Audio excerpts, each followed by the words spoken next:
आगान बजट आने वाला है तो देश की एक साल की तस्वीर क्या होगी उसको लेकर हम बात करने पहुंचे हैं टपरी द कैफ़े। ये वो जगह है जहां पे एक ऐसे शख्स जिसका नाम इरफान है, उसने ज़िंदगी की कई निराशाओं को जीत कर एक एंटरप्रेन्योरशिप शुरू किया और उसने कैफ़े खोला और मूक बधिर लोगों को काम भी दिया। उसी जगह पे हम यहाँ पे मौजूद हैं और यहाँ पे कई सारे यूथ हैं। हम उनसे चर्चा करेंगे कि वो आखिर अपने लिए और इस देश के लिए क्या सोचते हैं, क्योंकि ये जो बजट आ रहा है उस बजट से बहुत सारी चीज़ें 2025-26 की तय होंगी। तो ये यहाँ पे पहुँचे हुए यूथ हैं, अलग अलग जगह के अलग अलग प्रोफेशन के लोग हैं और सभी यूथ हैं। कुछ यहाँ पे इसमें वर्किंग भी हैं और कुछ पढ़ाई भी कर रहे हैं। आप बताइए क्या नाम क्या है की आपका? सीटें शुभी जैन। क्या करते हो आप सुबह? मैं बिजनेस है मेरा घर का, तो किसका बिजनेस? इलेक्ट्रिक है हमारा। इलेक्ट्रिकल। हाँ, तो आपके तक कितने लोगों को जॉब जनरेट कर मेरे यहाँ 2 जन काम करते हैं। तो मुझे ऐसा लगता है कि जॉब्स वगैरह जो है, मतलब जो गवर्नमेंट जॉब रहती है, प्राइवेट सेक्टर रहते हैं, उनकी सीटें बहुत रेयर रहती हैं और सब लोग फॉर्म भरते हैं, सब एग्ज़ाम्स देते हैं, बहुत लोग निकल नहीं पाते हैं। तो क्या सबके लिए पॉसिबल है कि गवर्नमेंट जॉब मिल जाए? बहुत हद तक करना चाहिए। मुझे ऐसा लगता है कि 60% 70% की जॉब्स निकालने चाहिए। तो एक बहुत बड़ा रीज़न हो सकता है कि लाइक जॉब नहीं मिलना या गवर्नमेंट जॉब नहीं मिलना है प्राइवेट सेक्टर में। मेरे हिसाब से सेल्फ एम्प्लॉयमेंट भी एक बड़ा विषय होता है। तो आप तो खुद सेल्फ एम्प्लॉयड हैं। एक अमाउंट भी होता है, बहुत लोग नहीं लगा पाते हैं। तो आपने जैसे मुझे भी मुझे पर्सनल बिजनेस करना है, तो उतना अमाउंट चाहिए या उतना अमाउंट लगाना थोड़ा सा हार्ड हो जाता है। तो मतलब आप कह रहे हैं कि गवर्नमेंट से इन सब चीज़ों की सपोर्ट मिलना चाहिए या आइडियाज़, हाँ, लोन मिलें, कम अमाउंट में लोन मिलें, लाइक 1-2 लाख में लोन मिले, उसका रेट ऑफ इंटरेस्ट जो भी हो। तो इंटरेस्ट भी हर चीज़ का कम रहना चाहिए, लाइक टैक्स भी बहुत ओवर हो जाते हैं समटाइम्स। अच्छा, इस जगह पे आप मौजूद हैं, ये टपरी द कैफ़े, तो इरफान के बारे में जानते होंगे, इसने भी एंटरप्रेन्योर कैसे शुरू किया। तो आपको लगता नहीं है कि कुछ प्रेरणा इन लोगों के लिए है? बहुत इंस्पिरेशन है उससे। तो खैर उसका सेटअप भी बहुत छोटे से बड़े आज इतने लेवल पे आ गया है। आज इतने लोगों को जॉब देना या काम करवाना या काम करना बहुत बहुत बड़ी बात हो जाती है। उनसे हम बहुत इंस्पायर होते हैं। लाइक हमको भी लगता है कि लोगों की मदद करें या जो हम लोगों को जितना हो सके हम जॉब दे पाएँ अपने तरफ से। अच्छा, तो लड़कियों के लिए क्या सोचते हैं, क्या होना चाहिए? मतलब लड़कियों को बहुत सारी हर्डल्स आती हैं, हम भी देखते हैं, उनको समाज में जिस तरीके के सपोर्ट मिलना चाहिए वैसा नहीं मिलता। ऐसा लगता है आपको? बहुत बहुत लगता है। लाइक हमको भी ऐसा लगता है। आज हम भी हैं, घर पे हैं या घर से बाहर निकलते हैं या बाहर जॉब करते हैं या दूर हो जाता है, तो उस पर हम सभी चाहते हैं कि लाइक सपोर्ट रहे, फैमिली से भी रहे, सरकार से भी रहे। आपका क्या नाम है? फिज़ा। फिजा, क्या करते हो आप? क्या पढ़ाई की है? मैं प्रोस्थेटिक एंड ऑर्थोटिक्स हूँ। मतलब मैं मेडिकल फील्ड से बिलोंग करती हूँ। मतलब ये बजट जैसे बनता है तो बजट से क्या उम्मीदें खासकर यूथ एक्सपेक्ट करता है? आप जैसे जो यूथ हैं, क्या उसमें ऐसी पॉलिसीज़ हो जिससे यूथ का फ्यूचर जो है ना बेटर हो? पहले तो एक जॉब सिक्योरिटी होना बहुत ज़्यादा ज़रूरी है। उसके लिए जैसे समवेयर जो रिजर्वेशंस होती हैं वो थोड़ा सा कम करना चाहिए परसेंटेज वाइज, क्योंकि मेन तो हर्डल्स जो जनरल होते हैं, जनरल कैटेगरी में होते हैं, उनके लिए कंपटीशन बहुत ज़्यादा हाई हो जाता है। तो सबसे ज़्यादा आपको वैसे सीट्स निकालनी चाहिए, वो प्रोवाइड करनी बहुत ज़रूरी हो गई है। तो गवर्नमेंट जॉब जनरेट ज़्यादा होनी चाहिए। अभी क्या एग्जैक्टली। लग रहा है? उसके अभी बाद क्या भी होता है? अभी जैसे कि प्राइस बढ़ते जा रहा है, तो उस हिसाब से जो सैलरी होती है उसमें भी थोड़ा परसेंटेज बढ़ाकर देना चाहिए, ऐसा मुझे लगता है यूथ को। क्योंकि उनसे क्या होता है, वो लोगों को एक पुश मिलता है, वो बहुत ज़रूरी हो जाता है ना कि आगे बढ़ने के लिए। आपका क्या नाम है? शिखर तिवारी। शिखर, क्या करते हो आप? मैं अभी फाइनेंस कंपनी में हूँ। फाइनेंस कंपनी में किस पद पर काम कर रहे हैं? अभी ऑपरेशंस में हूँ मैं। तो सैलरी ठीक ठाक मिलती है? सैलरी ठीक ठाक है। मैं गवर्नमेंट जॉब के लिए भी तैयारी कर रहा हूँ 2 साल हो गए। यूथ गवर्नमेंट जॉब क्यों ज़्यादा प्रेफर करता है?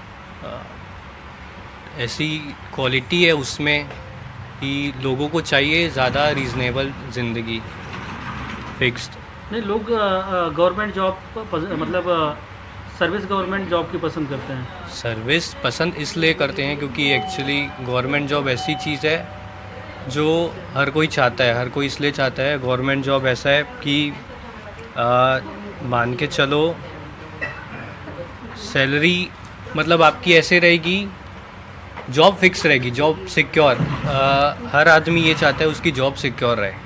हम्म, जॉब सिक्योरिटी हर आदमी चाहता है जो कि गवर्नमेंट जॉब में रहती है। मतलब गवर्नमेंट जॉब चाहता है लेकिन सर्विस उसको प्राइवेट चाहिए, ऐसा क्यों लगता है? सर्विस प्राइवेट चाहिए ऐसा तो मतलब नहीं। जैसे बेटे को पढ़ाना है तो प्राइवेट स्कूल में पढ़ाना, मतलब उसको जो सेवाएं लेनी है। हाँ, क्योंकि गवर्नमेंट स्कूल में होता नहीं है ना। खुद पढ़ाना, टीचर मेरी पढ़ना चाहते हैं मेरी लेकिन- बहनें हैं, मेरी बहनें का बहुत मुश्किल से एडमिशन हुआ था आत्मानंद स्कूल में, ठीक है। गवर्नमेंट स्कूल है। हम्म, अब अगर मैं एक नॉर्मल हूँ, मैं एक नॉर्मल अगर हूँ और मैं अपने बच्चों को डालना चाहूँ तो कैसे डालूँगा? सीट ही नहीं है। कितनी स्कूल है रायपुर में आत्मानंद की? 4, और डालने वाले कितने सारे रहेंगे फिर? मतलब गवर्नमेंट की जो क्वालिटी एजुकेशन वाला जो कंसेप्ट था उस पे लोगों ने भरोसा किया।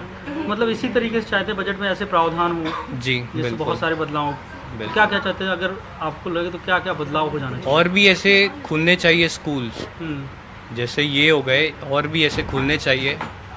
और ऐसी पॉलिसी लाना चाहिए प्राइवेट सेक्टर में भी कि लोग गवर्नमेंट जॉब ना प्रेफर करके प्राइवेट सेक्टर भी प्रेफर करें। कोई ऐसी प्राइवेट पॉलिसी लाना चाहिए जैसे एक हमारे में कैटेगरी होती है ऑन रोल और off roll. Right. On roll ऐसे एम्प्लॉय रहते हैं जो फिक्स रहते हैं, जिनको एक तरीके से बोला जाए जैसे जो एक गवर्नमेंट एम्प्लॉय फील कर रहा है, जिसकी सैलरी फिक्स्ड वो एक पॉलिसी रहती है। और एक रहते हैं ऑफ रोल एम्प्लॉय। जी। ऑफ रोल एम्प्लॉय ऐसे रहते हैं जैसे उनकी कोई जॉब सिक्योरिटी नहीं रहती। वो आज हैं, कल कुछ होता है या एक लॉस हो जाता है कंपनी में, तो सबसे पहले ऐसे लोग को निकालते हैं जो ऑफ रोल में है। वो ये नहीं देखेंगे कि वो कितने साल वहाँ उस कंपनी में काम किया। मतलब शासन को जॉब सिक्योरिटी पे ज़्यादा ध्यान जॉब सिक्योरिटी में ज़्यादा ध्यान देना चाहिए। कुछ और लोगों से हम बात करते हैं, उसके पहले हम इरफान से बात कर लेते हैं। इरफान, तुम्हारी भी कहानी जो है ना बड़ी इंटरेस्टिंग है, और ये इतने सारे यूथ हैं, तो मतलब लोग जानना चाहते हैं कि गवर्नमेंट एम्प्लॉई लोग बनना चाहते हैं। अच्छा, जब पढ़ाई कर रहे थे तो क्या चैलेंजेस आए, फिर अचानक मतलब कितने हर्डल्स आए? क्योंकि वो भी एक अपने आप में इंस्पिरेशन है कि जब आप जीवन की शुरुआत कर रहे होते हैं, हर्डल्स आते हैं और फिर उनको जीतते हुए आप सफलता की तरफ आगे बढ़ते हैं। और आज का यूथ कहीं ना कहीं इससे पीछे भागता है, संघर्ष करने से। जब स्कूल टाइम पे थे हम, तब हमको ना ये पता नहीं था कि फिक्स नहीं था कि करना क्या है। जो भीड़ कर रही है वैसे ही हम करते जा रहे थे। तो वैसे ही मैंने केमिस्ट्री मैथ्स ले लिया, जो कि जिसमें आगे सफलता नहीं मिल पाई। उसके बाद लक्ष्य तय नहीं हो पा रहा था करना क्या। जो हम चीज़ देखते थे उसको कॉपी करते जा रहे थे अपनी लाइफ में। मतलब मेन ये था कि एक लक्ष्य तय नहीं था कि करना क्या है। तो उसके बाद फिर तो फिर क्या लक्ष्य तय नहीं था, फिर कैसे शुरुआत किया आपने? जब समझ में आ गया कुछ अब हो नहीं रहा है अपने से, ना अपन को जॉब वगैरह नहीं मिल सकती, तो सोचे क्यों ना अपन एक सेटअप तैयार किया जाए जहाँ पे उन लोगों के साथ में जोड़ा जाए जिनको जॉब नहीं मिलती है। तो वहाँ से आइडिया क्रिएट हुआ कि हेयरिंग इम्पैक्ट हैं, जो फिजिकली हैंडीकैप लोग हैं, स्पेशली एबल्ड लोग हैं, उनकी एक टीम बनाते हैं। तो वो और- कैसे बनाई? अभी अंदर काम कर रहे होंगे सब? जी जी जी। तो उनसे, देखा गया उनको कि बुलाएंगे, बात इशारा करके बुलाइए। मतलब कैसे इनको काम देते हैं आप? जैसे समझ में आया कि ये पढ़ाई लिखाई तो कर लिए हैं, अब इनकी जो पढ़ाई है बैंक में 2 की ही जॉब लगेगी वहाँ पर। बाकी लोग पढ़े तो बहुत सारे ऐसे लोग, तो अब इनको जॉब मिली नहीं, हालांकि पढ़े लिखे तो बहुत हैं ये। तो वैसे ही इन लोगों को मैंने इकट्ठा करना चालू किया जो कि पढ़े लिखे हैं और स्पेशली एबल्ड है। अच्छा, इनसे पूछिए कि इस काम से खुश हैं क्या? इशारा कर।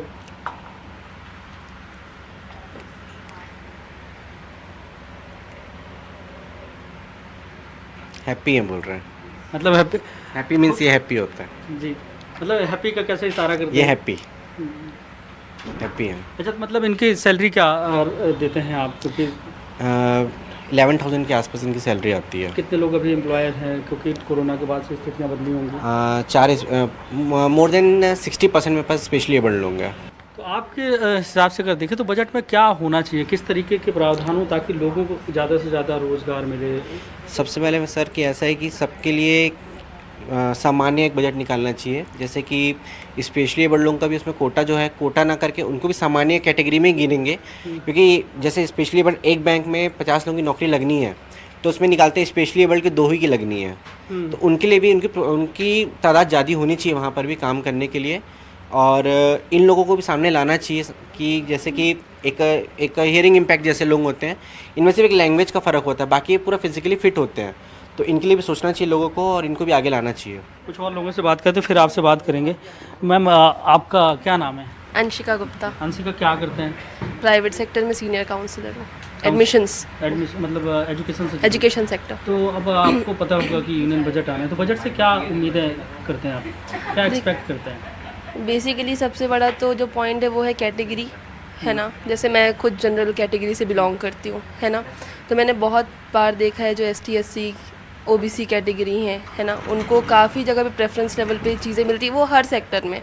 आप बजट के रिगार्डिंग बोलिए, जॉब्स के रिगार्डिंग बोलिए, है ना। इवन मेरी जो सिस्टर है वो JNV में उसने एग्ज़ाम दिया था, तो वहाँ पर ऐसा था जहाँ पर 100 स्टूडेंट्स का एडमिशन होना था, 10 सीट बस थी जनरल के लिए, 90 सीट्स थी ST SC OBC के लिए। तो उस टाइम पे हमको बहुत सी हर्डल्स फेस करने पड़ते।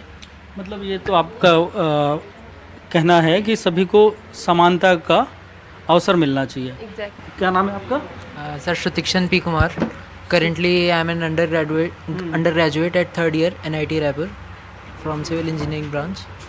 तो आप अभी पढ़ाई कर रहे हैं, यूनियन बजट है, तो बजट से बहुत सारी चीज़ें होती हैं, रोज़गार जनरेशन होता है। क्या लगता है कि किस तरीके के प्रावधान होने चाहिए बजट में जिससे यूथ को जो है ना उसका प्रॉपर डेवलपमेंट हो सके?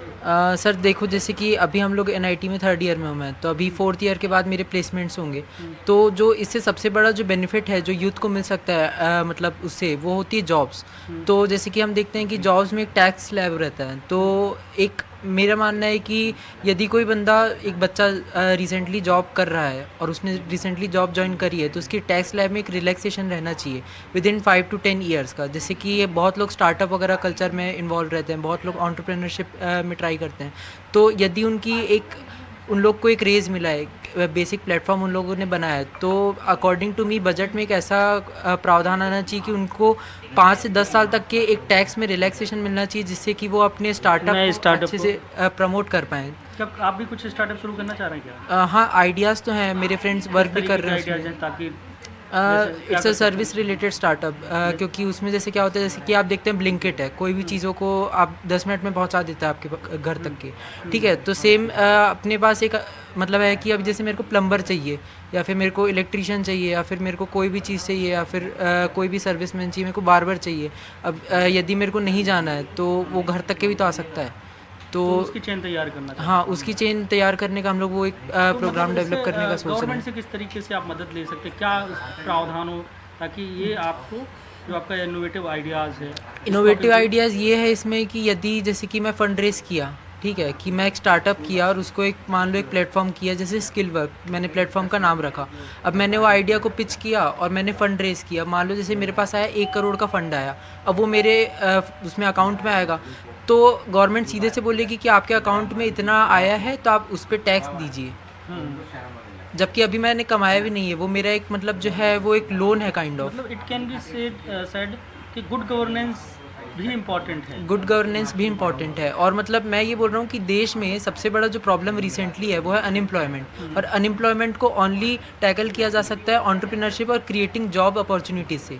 और जब जॉब अपॉर्चुनिटीज़ तभी क्रिएट होगी जब अपन उस इन्वायरमेंट को फ्लरिश करने का एक मौका दें, कि मतलब उनको एक पनपने का मौका दें, और वो तभी होगा कि जब अपन टैक्स के स्लैब में एक रिलैक्सेशन दें for the upcoming entrepreneurs and the upcoming business opportunities और जॉब अपॉर्चुनिटीज़। आपसे फिर बात करते कुछ और लोग। मैम आपका क्या नाम है? सपना। सपना जी, क्या करते हैं, क्या सपना है आपका? सपना तो कुछ पूरा नहीं, हो गया सपना सब पूरा हो गया। सब पूरे हो गए, तो कुछ तो और बचा के रखे होंगे ना सपना? नहीं, कुछ नहीं कुछ बचा नहीं है। तो अभी क्या कर रहे हैं? अभी वर्किंग है प्राइवेट सेक्टर में। तो अब बजट पे हम चर्चा कर रहे हैं, जैसे कि आपने अभी डिस्कस किया कि 1000 रुपये महतारी वो योजना में दे हाँ, दिया, ठीक है। फ्री हाँ, कुछ ये अच्छा सब बिल्कुल नोट बैंक है, क्योंकि 1000 में किसी का कुछ नहीं होता है। सबसे अच्छा हो, अगर एम्प्लॉयमेंट चाहिए तो आप उसके लिए स्किल डेवलपमेंट प्रोग्राम स्टार्ट करें कि लोगों को कुछ चीज़ें सिखाएं। ये महतारी योजना 5 साल 10 साल चलेगा, उसके बाद वो क्या करेंगे, इसलिए उनको ऐसी चीज़ सिखाया जाए, IT सेक्टर में डाला जाए। जैसे ये डिसेबल मतलब है लोग हैं, ये लोग IT सेक्टर में कोडिंग कर सकते हैं, सारी चीज़ कर सकते हैं, इनको वहाँ जॉब मिल सकती है।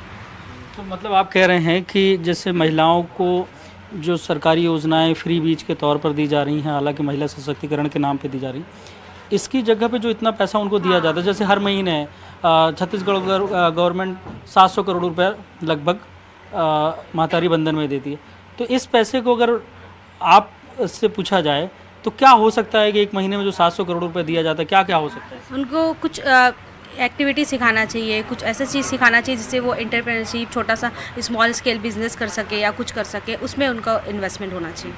1000 रुपये 2000 रुपये एक महिला को कितना मिलेगा? 1000 रुपये में उसका कुछ नहीं होगा। और ये योजना कब तक चलेगी? 5 साल 10 साल। लेकिन अगर किसी को कुछ स्किल सिखाया जाए या कुछ सिखाया जाए, वो लाइफ टाइम उसके साथ रहेगी। स्किल डेवलपमेंट हो गए तब रोजगार। आपका सोनम नाम है मेरा। और अगर मैं ऐसा आइडिया है जिससे कुछ बदलाव हो सकता है, कुछ आपको लगता है क्या बिल्कुल कर सकते हैं? आइडिया ये, सबसे पहली तो बात ये है कि स्किल डेवलपमेंट जो एक्टिविटी देखिए, जैसे आपने अभी मुझे बताया आईटी सेक्टर पे भी हम एआई पे बहुत ज़्यादा काम नहीं कर सकते। अगर हम एआई को बहुत ज़्यादा काम करके देते हैं, अभी अगर हम रोबोट बना रहे हैं तो मैन पावर का क्या रिक्वायरमेंट होगा? लोगों के घर कैसे चलेंगे, फैमिली कैसे चलेगी? अगर आप एआई पे ही ध्यान दोगे, प्रोग्रामिंग पे ही ध्यान दोगे, इन सारी चीज़ों पे ही ध्यान दोगे, तो आने वाले टाइम पे मैन पावर की पूरी वैल्यू ख़त्म हो जाएगी। तो जो ऐसा बंदा है जो कि अपना घर चलाता है, उसकी नौकरी तो खतरे में है। मतलब टेक्नोलॉजी का चेक एंड बैलेंस जो है ना, वो बैलेंस बहुत ज़्यादा ज़रूरी है, क्योंकि आप किसी भी चीज़ को बहुत ज़्यादा यूज़ नहीं कर सकते। आप जितना ज़्यादा पॉपुलैरिटी पे जाओगे, एडवांस चीज़ों पे जाओगे, उसका थ्रेट है, हर चीज़ों का थ्रेट है। तो गवर्नमेंट को सबसे ज़्यादा, इससे ज़्यादा हट करके ध्यान उन पे देना चाहिए जो मिडिल क्लास फैमिली है, जो अपना सर्वाइवल देखती है कि हमको कैसे आगे चल करके सर्वाइव करना। महीने का सैलरी आने पे वो अपना घर चलाते हैं। चलो जो लोग बिज़नेस कर रहे हैं वो अपना आगे का बैकग्राउंड पूरा क्लियर करके रखते हैं, उनके पास प्रॉपर्टीज़ हैं, चीज़ें हैं। सबसे ज़्यादा सफ़र हम जैसे मिडिल क्लास लोग करते हैं, जिनको आने वाले टाइम का हमेशा डर रहता है कि हमारा फ्यूचर प्लान क्या होगा। स्टार्टअप पे ध्यान देना चाहिए गवर्नमेंट को। स्टार्टअप एक्टिविटीज़, अगर कोई यूथ है जो अपने दिमाग में कोई अच्छा आइडिया रखता है, उसको प्रमोट करना चाहिए, ताकि उसकी फैमिली में जो महिलाएँ हैं उनको भी रोज़गार मिले। अगर उस घर का एक बच्चा स्टार्टअप करता है तो उसकी जो घर की औरतें हैं वो भी तो उस काम को सीखेंगी ना, करेंगी ना। तो उस पर सबसे ज़्यादा गवर्नमेंट को ध्यान देना चाहिए, मुझे ऐसा लगता है। अच्छा, अभी मतलब अगर स्टार्टअप जैसे आप शुरू करना चाहें तो आपको कहाँ लगता है कि दिक्कत आएगी? दिक्कत आएगी टैक्स पे। आप सबसे पहली बात तो गवर्नमेंट से फंड रेज पे बहुत ज़्यादा आएगी। गवर्नमेंट जरूर इस बात को बोलता है कि हम हेल्प करेंगे। मुझे तो नहीं लगता, आज तक मुझे गवर्नमेंट की कोई स्कीम नहीं मिली है। इवन मेरी फैमिली पे भी मैंने सबको सिर्फ और सिर्फ स्ट्रगल करते देखा है। 1000-2000 की हेल्प से हेल्प नहीं होती है। अगर हर मिडिल क्लास जो यूथ है वो चाहता है कि आगे चल करके मेरा खुद का घर हो, कार हो, हर किसी का सपना होता है, उसके लिए मुझे नहीं लगता कि गवर्नमेंट ने कुछ अभी तक किया है। अभी अगर आप देखेंगे तो टैक्स बढ़ता जा रहा है। एक अगर 11-15 हज़ार की सैलरी अगर आप देखेंगे तो यहाँ पे जो 15 हज़ार रुपये सैलरी में जॉब कर रहे हैं, उनसे जाके आप पूछिए कि राशन कितना महंगा हो चुका है, पेट्रोल कितना महंगा हो चुका है। इस पे ध्यान देने की जगह पे अगर ये सच में स्टार्टअप पे ध्यान देंगे ना, तो इनका भी इनकम अच्छा होगा और हमारा भी अच्छा होगा। अच्छा, पॉलिसीज़ तो बहुत सारी बनती हैं, लेकिन ऐसा क्या होता है कि उसका प्रॉपर इम्प्लीमेंटेशन नहीं होता। पहले बीच में बहुत सारी बात होती थी कि स्टार्टअप पे सपोर्ट करेंगे, लेकिन उसके जो रिजल्ट्स प्रॉपर आने चाहिए वो क्यों नहीं आए? क्या वजह लगती है? इसलिए नहीं आई क्योंकि ये बातें सिर्फ चुनाव के टाइम पे होती है। जैसे ही चुनाव आता है, गवर्नमेंट 10 प्रकार का फॉर्म निकालता है, एंट्रेंस, आप ये एग्ज़ाम दो, आप वो एग्ज़ाम दो। आप 40,000 पोस्ट निकालते हो और 40,000 बच्चे फॉर्म भरते हैं, पर आपके पास वैकेंसीज़ नहीं होती। पुराना एम्प्लॉय उस जगह को छोड़ के जाता ही नहीं कि कोई नया एम्प्लॉय आए। पहला चीज़ तो आप चुनाव के टाइम पे 10 प्रकार की बातें करते हैं, उसके बाद धीरे करके वो सारी चीज़ें, स्कीम ख़त्म हो जाती है। अच्छा, जो मैम बोल रही इसमें सुधार कैसे हो सकता है? मतलब अब समस्याएं तो हैं, हम बात जरूर बजट की कर रहे हैं, लेकिन ये तमाम चीज़ें जो है ना बजट के इर्द गिर्द ही घूमती हैं। तो ऐसे कैसे सुधार हो सकता है ताकि यूथ को बेहतर एटमॉस्फेयर मिले और उसको खुद के विकास के लिए? वो एजुकेशन ही सबसे इम्पॉर्टेंट है। एजुकेशन देंगे उनको चीज़ें सिखाई जाएगी। देखो बहुत सारे लोग ऐसे एम्प्लॉय है कि ना उनको एजुकेशन भी है, उनको इस चीज़ें भी आती है। एक छोटा सा एग्जांपल लेते हैं, ग्राफिक डिज़ाइनिंग हो गया, डिजिटल मार्केटिंग हो गया, लेकिन छत्तीसगढ़ में कोई जॉब नहीं है। उसके लिए जॉब मिलेगी भी तो 10,000 15,000, उससे ज़्यादा नहीं। तो वो क्या करते हैं, आउट ऑफ छत्तीसगढ़ प्रीफर करते जाना। वहाँ पर भी जाके वो 1 लाख सैलरी तक पहुँचता, 2 लाख सैलरी तक पहुँचता, उसके बाद वो फैमिली इशू के कारण उनको वापस आना पड़ता है और फिर यहाँ के फिर से 20,000 25,000 सैलरी में उनको जॉब करना पड़ता है मजबूरी में। मतलब यहाँ पे जैसे छत्तीसगढ़ बेस्ड है तो यहाँ तो बहुत सारी अपॉर्चुनिटीज़ नहीं होती हैं, बहुत सारी जो टेक्नोलॉजी को लेकर। तो क्या कर सकते हैं? इन्हीं चीज़ों में ध्यान देना चाहिए। आईटी सेक्टर, हाँ का ज़्यादा फोकस गवर्नमेंट, सेंट्रल का जो बजट है आउट ऑफ छत्तीसगढ़ जाना ही पड़ता है लोगों को। अब ये NIT से पढ़े हैं, ये एट द एंड जाएंगे छत्तीसगढ़ के बाहरी जॉब के लिए और फिर क्या लगता है जाओगे? ज़रूरी नहीं है, मैं ट्राई कर रहा हूँ कि UPSC में अपना करियर आगे ये देखूँ। UPSC नहीं निकलेगा तो वही करेंगे, 4 साल 5 साल मेहनत करेंगे उसमें, उसके बाद वो बाहर ही जाएंगे, मेरे को पता है। उसके बाहर जाने के बाद वो सीखेंगे चीज़ों को, फिर एट द बाहर तो नहीं जाऊँगा, मेरा फैमिली बिजनेस है तो यहीं पे मतलब देखूँगा फैमिली अपना। बिजनेस है तो चलो इनका चल जाएगा, बाकियों का तो नहीं चलेगा ना। हर किसी की बैकग्राउंड ऐसा नहीं होगा ना। वही तो बोल रहा हूँ, आप एक चीज़ देखिए, रायपुर में भी कितने सारे बिजनेसेस हैं, ज़रूरी थोड़ा ना यहाँ पे अब जो अपन कैफ़े में बैठ के मतलब इंटरव्यू चल रहा है, ये खुद का इनका बिजनेस है, यहाँ पे खुद कमा रहे हैं खा रहे हैं। तो ऐसे बहुत सारे मतलब वही मेन पॉइंट है कि बजट का, कि अपन अपने सेल्फ एम्प्लॉयमेंट अपॉर्चुनिटीज़ भी क्रिएट कर सकते हैं। और इसी में सर इसी में फंड मिले तो नहीं, बस एक टैक्स वेवर होना चाहिए कि जो बडिंग जो वो भी हैं एम्प्लॉयमेंट और जो भी वो है मतलब क्या बोलना चाहिए उसको, शॉप्स हैं या फिर जो भी एम्प्लॉयमेंट अपॉर्चुनिटीज़ हैं, उनको एक टैक्स में रिलैक्सेशन मिले जिसकी वजह से उनको ज़्यादा लोड ना पड़े। और बाकी तो ऐसा है कि अपन बहुत सारी चीज़ों पे ध्यान ही नहीं देते, जैसे कि पेट्रोल के प्राइसेस बहुत बढ़ रहे हैं जिसकी वजह से आम जनता को लगता है कि, जैसे कि आप फ्रीबीज़ की बात कर रहे थे, जैसे महतारी वंदन में 1-1 हज़ार सबको दे रहे हैं, तो it's only for the vote bank according to me, क्योंकि 1 हज़ार जो एक अमाउंट है यदि आप किसी भी एक महिला को देंगे तो उससे ऐसा तो नहीं है कि वो एक कोई स्टार्टअप खोल लेगी या फिर कोई 1 हज़ार में आज के टाइम पे कुछ नहीं होता, वो 1 हज़ार में सिलाई की मशीन तक के नहीं खरीद सकती। तो यदि आप हर किसी औरत को 1 हज़ार पर महीना दे रहे हैं तो it's only for the vote bank. और आप जैसा अभी थोड़ी देर पहले पूछ रहे थे कि यदि इससे क्या यूथ को नुकसान है कि नहीं, तो यदि आप 1 हज़ार रुपये हर एक महिला को दे रहे हैं और इतनी महिलाओं को दे रहे हैं तो वो है फ्रॉम द टैक्स मनी, जो टैक्स का पैसा आ रहा है वो यदि आप अच्छे से उस चीज़ को यूटिलाइज़ करेंगे, अच्छे से रोड्स बनाएंगे, इंफ्रास्ट्रक्चर बनाएंगे, जॉब अपॉर्चुनिटीज़ बनाएंगे, ठीक है।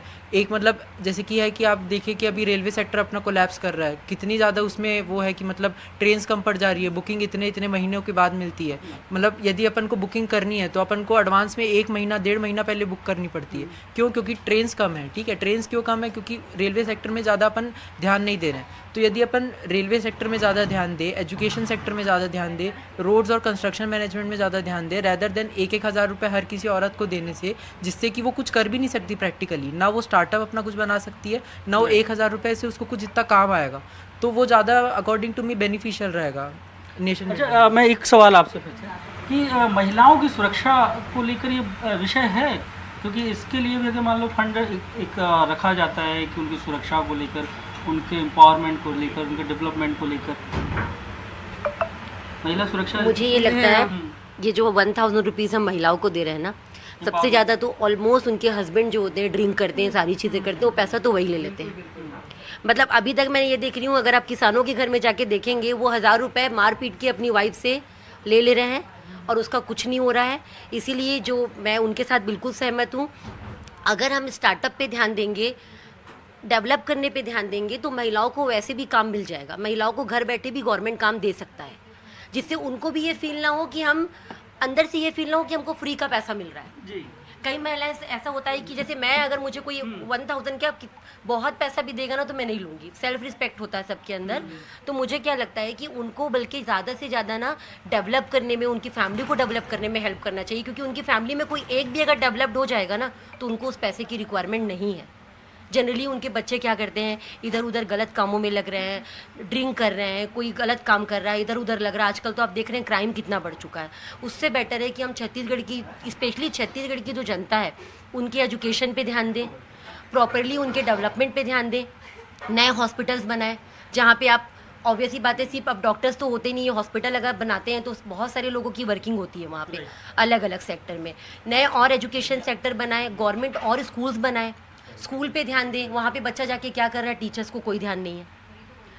मतलब अगर आप देखेंगे, quality education is very important for us. दूसरी चीज़ सबसे इम्पॉर्टेंट, यहाँ पे जो उन्होंने बोला कि रोड, ब्रिजेस, साफ़ सफाई सब पे काम लगता है। अगर आप एक रोड को साफ़ करने के लिए भी जाते हैं तो वहाँ पे बहुत मैन पावर लगते हैं, तो उनकी नौकरी वैसे भी फिक्स हो जाती है। तो अगर हम क्लीनिंग पे भी ध्यान दें, हम IT सेक्टर तो बहुत दूर की बात कर रही हूँ मैं, यहाँ पे मुझे लगता नहीं कि अभी आएगा वो, ठीक है। हम तरह तरह की एक्टिविटीज़ कर सकते हैं, बहुत सारे स्कूल कॉलेजेस ओपन कर सकते हैं जहाँ पे एम्प्लॉयमेंट ऑटोमेटिकली बढ़ जाएगा और वो औरतों को भी काम मिल जाएगा। बिल्कुल। अगर आप होटल्स भी ओपन करते हो, अगर आप चाहते हो कि हमारे साइड से, गवर्नमेंट के साइड से कुछ ऐसी स्कीम्स आ जाए, बैंक्स आ जाएँ, और सब जगह पे जो अपॉर्चुनिटीज़ है वो लोगों को मिलेगी ही मिलेगी। लेकिन ये है कि गवर्नमेंट सिर्फ 1000 रुपये दे रहा है और महिलाओं को लग रहा है हमारा बहुत हेल्प हो रहा है। मुझे नहीं लगता है कि महिलाओं की ये बहुत हेल्प हो रही है, क्योंकि वो 1000 रुपये मेरे ख्याल से आज से 2-4 दिन का खर्चा है बस। उससे बेटर है कि उनकी फैमिली को सपोर्ट किया जाए। बिल्कुल, बहुत सारी बातें हैं। बजट को लेकर हम चर्चा कर रहे थे, तो सबसे बड़ा जो विषय निकल कर आया कि सरकार की पॉलिसीज़ होनी चाहिए ताकि एम्प्लॉयमेंट जनरेट हो, स्किल डेवलपमेंट पे काम होना चाहिए। लेकिन सबसे बड़ा जो विषय निकल कर आ रहा है कि फ्री बीज पर लगाम लगनी चाहिए। किसी को 1000 या 2000 रुपये दे देने से उसकी आर्थिक स्थिति नहीं बदलती, लेकिन जो वो पैसा है उसका अगर सही तरीके से सरकार यूज़ करे तो बहुत सारे लोगों को रोज़गार मिल सकता है। रायपुर से कैमरा पर्सन प्रवीण साहू के साथ जुल्फिकार अली, NDTV।